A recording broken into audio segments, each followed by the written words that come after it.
for leading the worship team today.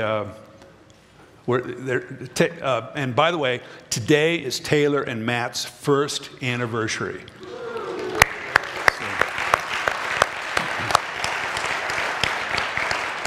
Sorry you had to work on your anniversary, Taylor. But it was to God's glory and to our benefit. And you guys have a great day of celebration together. Would you open your Bible, and you can find one near you if you didn't bring your own, to Nehemiah, a book in the Old Testament. You can see the page number there. And also take a look at the notes inside your program, and there's some things you can track with there. While you're looking for that, I want to mention that several weeks ago, I was in one of these side adult classrooms, in fact, the one over here that used to be my office before we added on to this building. And I couldn't help but notice up on the whiteboard, somebody put in permanent ink. That's a magic marker. I guess it must be really important to be there forever. But anyway, I think it was a leftover from our Eagle Lake Day Camp in June.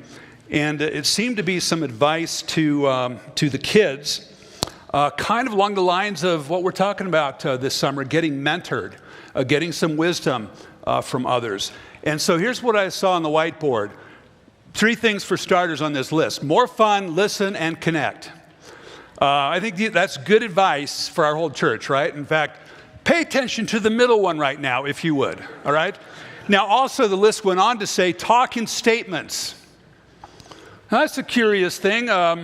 Instead of what, grunts? Or, I don't know. I'm not sure what they were stating when they said talk in statements. Now, here's the last one on the list. No regrets. No regrets. Especially glad our kids were getting that kind of advice.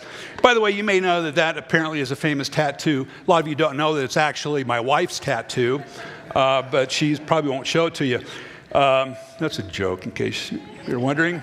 And she's teaching children, so she's not here to glare at me at the moment. But we're going to look at this man named Nehemiah. And here's the gist of what we're going to see in him today. He had such a love for God and for people that he was willing to step out with God and take some risks. He took some risks out of faith, hope, and love. And the question that it's been prompting for me is, are there any ways where God is calling me to take some risks? Such that if I don't, I may have some regrets in my life, even regrets. How is he calling us to take some risks? Now let's, as we get into Nehemiah's story, let's get a little context here. 586 BC, you may know the Babylonian Empire was at its height. It is looking out to the Middle East, and they surround Jerusalem in Israel. They destroy the walls. They destroy the sacred temple. They cart off most of the Jews, not all of them, but most of the Jews, far to the west in what is now Iraq, to the Babylonia. And so then it's about 47 some years later that the Persians conquer the Babylonians. And by the way, one of my regrets is that is my fault. I had a typo here. I wouldn't pass the theology Old Testament quiz. It's 539, not 559, but and I know that's extremely important for all we're saying today. But anyway, that's when the Babylonians fall to the Persians, and the Persians, basically for various political reasons, begin to send some of the exiles back to their homeland. Not all of them, but they send many of the Jews back to Jerusalem and to Judea. Now, Nehemiah, where's he come into play here? He is born into exile. He's still an exile and taken to Persia, where he somehow becomes a trusted advisor to the king of Persia, Artaxerxes. And he's called the cupbearer, and in fact, he did bring wine to the king, but we know historically that that's not merely a kind of butler, but he was a kind of advisor even to the king. So let's listen to him tell his own story in Nehemiah chapter 1. The words of Nehemiah, son of Hakaliah, in the month of Kislev, and that's late November, early December, in the 20th year, and that's the 20th year of the reign of Artaxerxes, while I was in the citadel of Susa, Hanani, one of my brothers, came from Judah with some of other men, and I questioned them about the Jewish remnant that had survived the exile and also about Jerusalem. They said to me, those who survived the exile are back in the province, and back in the province are in great trouble and disgrace. And mind you, this is some, what would it be, over 100 years that at least some of the Jews had been back in Jerusalem. The wall of Jerusalem is broken down and its gates have been burned with fire. When I heard these things, I sat down and wept. For some days, it turns out to be about 100 days, I mourned and fasted and prayed before the God of heaven. Nehemiah spends all that time praying, and you can read the beautiful prayer that follows there, exalting God for his greatness and his promised love, his enacted love, also acknowledging that Israel as a whole has fallen short of this great love and the promises of God. They've sinned. They've really endured what they deserved in terms of God's holy, loving judgment. He then pleads for forgiveness. He pleads for restoration for his people as God has promised. And then he asks that he might be allowed to play a role in that kind of restoration. And so he specifically asked, would you move the king to give me permission to actually go back to Jerusalem? So let's look at chapter 2 and watch what happens. In the month of Nisan, and this is like March, April, so a good 4 months later, in the 20th year of King Artaxerxes, when wine was brought to him, I took the wine and gave it to the king. I had not been sad in his presence before. So the king asked me, why does your face look so sad when you're not ill? This can be nothing but sadness of heart. Get this line, I was very much afraid. But I said to the king, may the king live forever. Why should my face not look sad when the city where my ancestors are buried lies in ruins and its gates have been destroyed by fire? The king said to me, what is it you want? And here's a thing you see throughout Nehemiah's account. Then I prayed to the God of heaven. It's like, it's time for me to say what I most want. God, help me. And I answered the king, if it pleases the king and if your servants have found favor in his sight, let him send me to the city in Judah where my ancestors are buried so that I can rebuild it. And what happens, you read the rest of the story, the king agrees to release Nehemiah, to send him not only alone, but with other people, with supplies, with protection from the opposition he's going to face, and all to rebuild the walls, but especially to revitalize the discouraged, devastated people. And it's a great story. In a couple of weeks, we'll probably look at a little more of this story. But for now, I want you to think about this immediate situation, chapter 1 and chapter 2, and just ask if it might anticipate anything at all in our lives. So, again, let's think about the situation. Nehemiah's in, all in all, pretty comfortable situation. I mean, he's in exile. That's not ideal. But he's got a great job working in the royal court. And yet, you can tell he's homesick for a home he's never been to. He just instinctively knows that he belongs. He's a Jew. He belongs in Judea. He belongs in Jerusalem. And when he hears how broken the city is, how devastated the people are, he's devastated. And he's desperate to somehow try to help. But the main thing we see in Nehemiah is not just his great sadness at this point, but out of his love for God, his love for people, here's a man who's willing to, first of all, wait on God. God, you do your thing in your time and your way. So he prays like crazy. But he's also a man who doesn't just wait on God, but willing to go with God, even if it gets hard. Even if it gets opposed, which it certainly did. And here's the deal, Nehemiah is willing to take a big risk. He's willing to take a major risk despite the fears that he admits here, because he knows God. He knows and he trusts God, who's with him, who will go before him, who cares for his people, who cares for him. And so he's willing to take the risk. So again, is there anything here that resonates with us? Anything back then and there with Nehemiah that resonates with us here and now? Any kind of anticipations you might see? Here's the question. Is there any kind of risk that the living Jesus, the Lord of everything, the one I hope you know, what risk is he prompting for you to follow him into what's broken down, kind of like the walls of Jerusalem, in order that God himself might build them up? Is there anything there?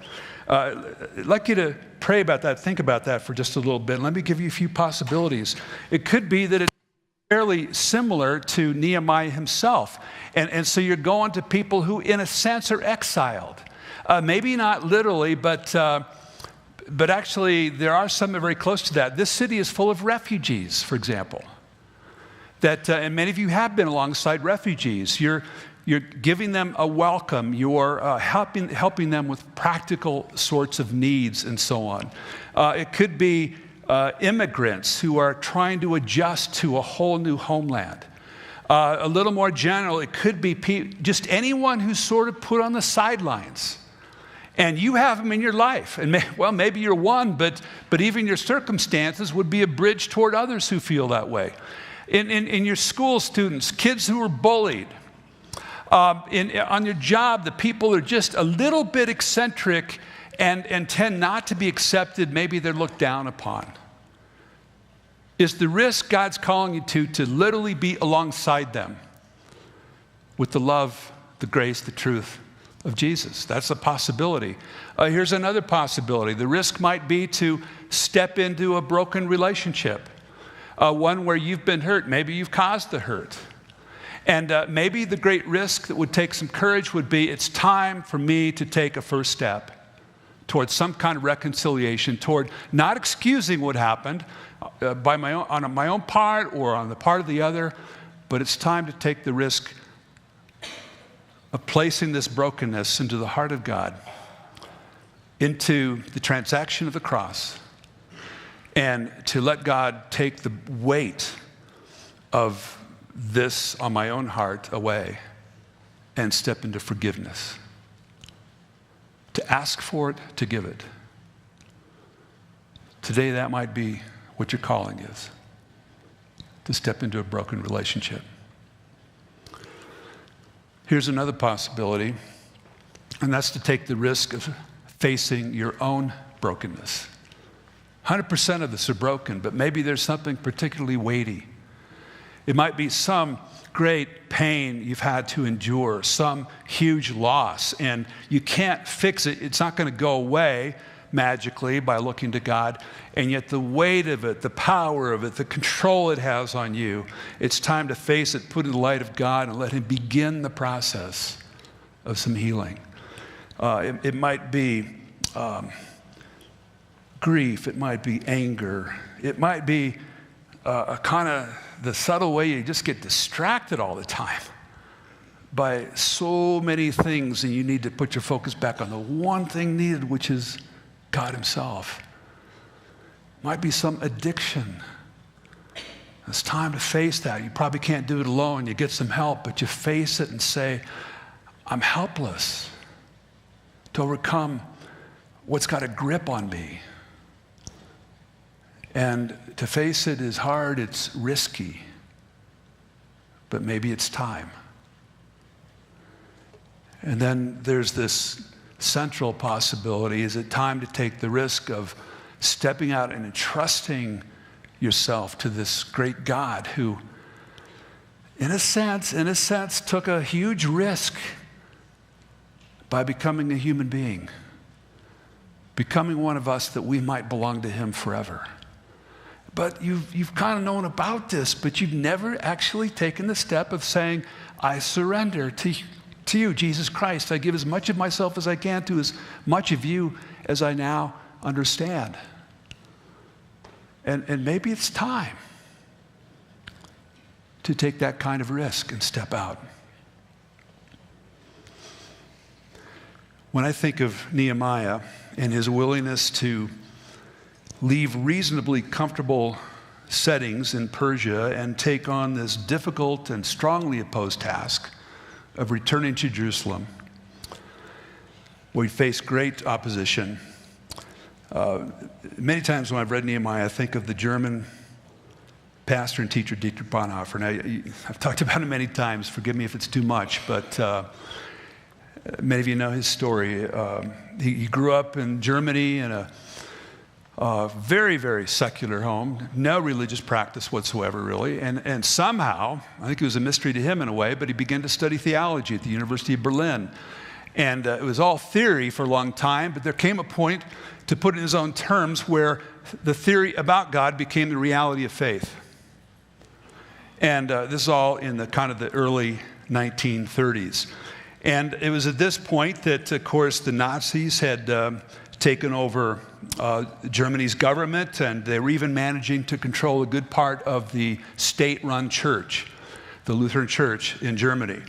And in this time, Bonhoeffer, with his fresh, fervent faith, was running. He'd started an illegal school and community for emerging pastors. And he also, in the classrooms and so on, was, along with some other brave believers, one was a Swiss teacher, Karl Barth, they declared that Jesus is Lord, or Jesus is Führer. Jesus alone is Führer. And as you can imagine, that didn't go over too well in Nazi Germany, where Adolf Hitler claimed to be Führer, where Adolf Hitler claimed to be Lord. Well, as the threat increased in 1934, a group of American theologians talked Bonhoeffer into accepting a teaching position in New York City. And they argued that this will help Americans better understand the whole situation in Germany. This will enable us to reach out to the increasing numbers of German refugees, especially Jews, who are coming to America, although not necessarily with a great deal of hospitality. Mainly, they were just trying to save this man's life. Well, he came to New York City in 1934, but his letters and his prayer journals show how he got increasingly restless. So he wrote this: when the secrets of one's own heart are not to be fathomed, when the tangle of accusations and excuses, of hopes and fears, renders everything in us opaque. In other words, you just can't even understand yourself. Only God can see clearly into the depths. I love this line. And there he finds a name which he himself has written, Jesus Christ, God's Son. I no longer know where I am, but he knows. And in the end, all acting and doing will be clear and clean. Isn't that a beautiful, honest, Christ-looking statement? Well, within a few weeks, he came to resolve. He said, I've had the time to think and to pray about my situation and that of my nation, and to have God's will for me clarified. I've come to the conclusion that I made a mistake in coming to America, and I must live through this difficult period in our national history with the Christian people of Germany. I shall have no right to participate in the reconstruction of Christian life in Germany after the war if I do not share in the trials of this time with my people. And he returned to Germany. Well, as you probably know, he didn't get the opportunity to participate in the reconstruction of Germany after the war because he was arrested in 1942 or 3. He was put in a Nazi prison. And on April 8th, 1945, just a few weeks before Adolf Hitler committed suicide and the evil of the Third Reich collapsed on itself, Dietrich Bonhoeffer was hanged at the age of 39. His last words to a fellow prisoner, as you can see on the screen, as he was led naked to the gallows early morning in April. They display his trust in Christ that gave him courage to live well, but also to die with hope and peace. He He said, this is the end. For me, the beginning. In this ending, life begins. So what about you and me? I don't think any of our circumstances are as dramatic as Nehemiah or Dietrich Bonhoeffer. But friends, I have no doubt that you and I, every single one of us, is every bit as valued as those two men. Every bit as important and useful to God in his sovereign purposes. And he invites us to himself, and he invites us to open more and more of ourselves to more and more of him and what he wants to give us, but also the ways he wants his love to flow through us. He's constantly saying, come to me and follow me. And so the simple question is, are we willing? Once and for all to look to him, but then again and again every day, including this day, to say, you're with me, and so I choose to follow you, Jesus. Is it time to ask the question, does he have a risk he wants us to take? To follow him into what's broken, for him to build up his hope, his peace, his life, his love. Let's take some time in God's presence as the worship team comes up. We're going to close with a little sharing, but also a sung prayer. And just look at this question and some of the possible implications for you. And before we sing this prayer, just take a couple moments and pray in response to Jesus Christ as you have need.